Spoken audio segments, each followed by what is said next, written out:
పరావిద్య అపరావిద్య అనే రెండు ఉన్నాయి విద్యలు.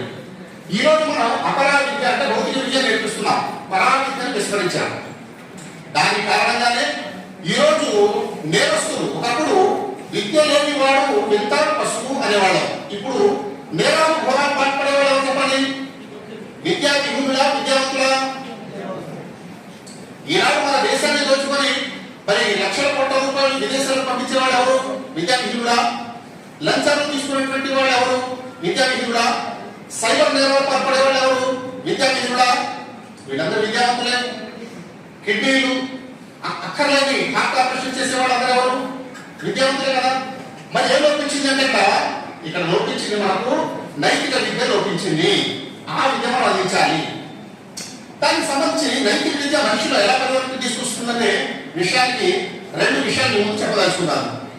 సర్వతః పాణిపాదం తత్ సర్వతోషి శిరోముఖం సర్వతః శృతిమల్లోకే సర్వభావత తిష్టతి జ్యోతిషామపిత జ్యోతిష్ఠం సహ పరముచ్యతే జ్ఞానం జ్ఞేయం జ్ఞానగమ్యం హృదయ సర్వస్య నిష్ఠితం. ఇది భగవద్గీతలోని శ్లోకాలు, నేను రెండు శ్లోకాలు చదివాను. అలాగే బైబిల్ విషయానికి వస్తే మై పీపుల్ ఎవరు మాట్లాడుతున్నారు Bible old testament? My people how can you be such stupid fools when will you ever learn God made our eyes, God made our eyes, cannot you see? God made our ears, cannot you hear?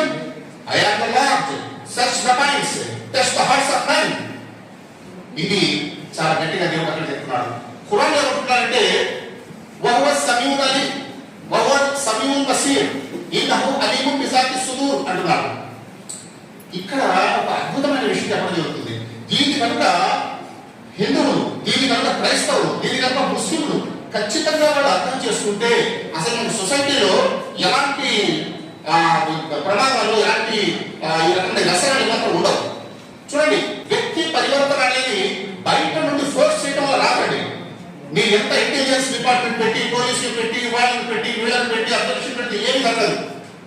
ఏం జరగాలి మరి అంటే అంతర్గతంగా తనలో నుండి తాను ఈ దుర్మార్గత్వం చేయకూడదు, ఈ దుష్టత్వాన్ని పాల్పడకూడదు, నా జీవితం గమనం, నా జీవిత లక్ష్యం చాలా బృహత్తరమైంది, మహత్తరమైంది, నేను చాలా గొప్ప వ్యక్తిని కావాలి, నేను ఇలాంటి తప్పుడు వ్యవహారాలు వెళ్ళకూడదు అనేటువంటి బలమైన నియంత్రణ అంతర్గతంగా రావాలి.